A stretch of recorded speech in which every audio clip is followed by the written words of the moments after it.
Electricity यानी कि बिजली की खराबी होने के कारण हमारा पूरा दिन बर्बाद हो जाता है। हम उन उपकरणों के बिना अधूरा महसूस करते हैं जो हम रोजाना इस्तेमाल करते हैं। और वे कैसे काम करते हैं? जी हाँ, आज हमारे जीवन को आसान बनाने वाले ज्यादातर उपकरण इलेक्ट्रिसिटी का इस्तेमाल करते हैं। इन उपकरणों के बिना हमारा जीवन बेहद मुश्किल लगता है। तो क्या हम कह सकते हैं कि इलेक्ट्रिसिटी हमारे जीवन का एक अहम हिस्सा है? जी बिल्कुल। लेकिन क्या आप हमें बता सकते हैं कि आखिर ये इलेक्ट्रिसिटी क्या है? चलिए इसे सरल भाषा में समझने की कोशिश करते हैं। इलेक्ट्रिसिटी बस एक तरह की ऊर्जा है जो या तो एक जगह पर बनाई जा सकती है या एक जगह से दूसरी जगह तक फ्लो हो सकती है। जब इलेक्ट्रिसिटी एक जगह पर इकट्ठा होती है तो इसे स्टैटिक इलेक्ट्रिसिटी कहा जाता है, और जब ये दो पॉइंट्स के बीच चलती है तो इसे डायनामिक इलेक्ट्रिसिटी कहा जाता है।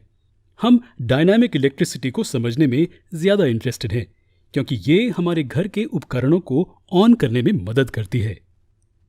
हम अपनी पिछली क्लासेस से ये जानते हैं कि कॉपर इलेक्ट्रिसिटी का अच्छा कंडक्टर है। यहाँ हमारे पास एक इंसुलेटेड कॉपर वायर है जो इलेक्ट्रिक सेल से जुड़ी है। इस केस में कॉपर की वायर में इलेक्ट्रिसिटी फ्लो होती है। लेकिन हम ये कैसे प्रूव कर सकते हैं? खैर, अगर हम एक बल्ब को सर्किट में कनेक्ट करते हैं तो ये ग्लो करेगा। ये प्रूव करता है कि इलेक्ट्रिसिटी सर्किट में फ्लो कर रही है। हम इलेक्ट्रिसिटी ये शब्द नहीं यूज करते जब हम इलेक्ट्रिक करंट कहते हैं। करंट वर्ड का मतलब है एक दिशा में किसी चीज का फ्लो।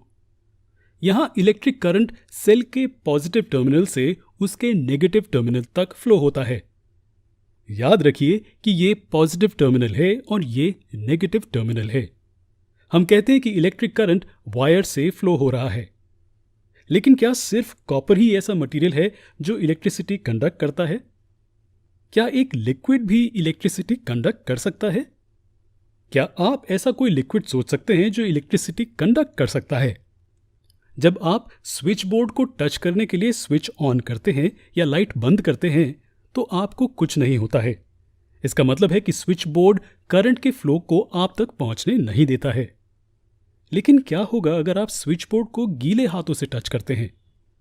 आप शायद समझ नहीं पाएंगे कि अगले 2 मिनट के लिए आपके शरीर के साथ क्या हुआ। जी हां, आपको भयानक झटका लगेगा। लेकिन ऐसा क्यों होता है? स्विच बोर्ड तो वही है। ये आपके हाथ पर पानी की वजह से होता है। क्या इसका मतलब यह है कि पानी इलेक्ट्रिक करंट को गुजरने देता है? जी बिल्कुल। इससे हमें यह समझने में मदद मिलती है कि इलेक्ट्रिक करंट के फ्लो को पढ़ने के लिए सब्सटेंसेस को 2 प्रकारों में क्लासिफाई किया गया है। वे जो अपने माध्यम से करंट को बिल्कुल भी फ्लो नहीं होने देते हैं या बहुत कम फ्लो होने देते हैं, उन्हें इलेक्ट्रिसिटी के पुअर कंडक्टर्स कहते हैं। इसका एक एग्जाम्पल स्विच बोर्ड का प्लास्टिक मटेरियल है। दूसरी ओर एग्जाम्पल्स जैसे कि पानी जो आसानी से करंट को फ्लो होने देते हैं, उन्हें गुड कंडक्टर्स कहते हैं। सिल्वर, कॉपर आदि गुड कंडक्टर्स के कुछ एग्जाम्पल्स हैं। क्या हमारा शरीर इलेक्ट्रिसिटी का एक अच्छा कंडक्टर है? जी हां, हमारे शरीर को इलेक्ट्रिक शॉक लग सकता है। इसका मतलब है कि हमारा शरीर इलेक्ट्रिसिटी का अच्छा कंडक्टर है। इसके अलावा लिक्विड्स में अच्छे कंडक्टर का सबसे आम एग्जाम्पल हम थोड़ी देर पहले देख चुके हैं, जो है पानी। लेकिन रुकिए, क्या दूसरे लिक्विड्स करंट को उनके माध्यम में फ्लो होने देते हैं?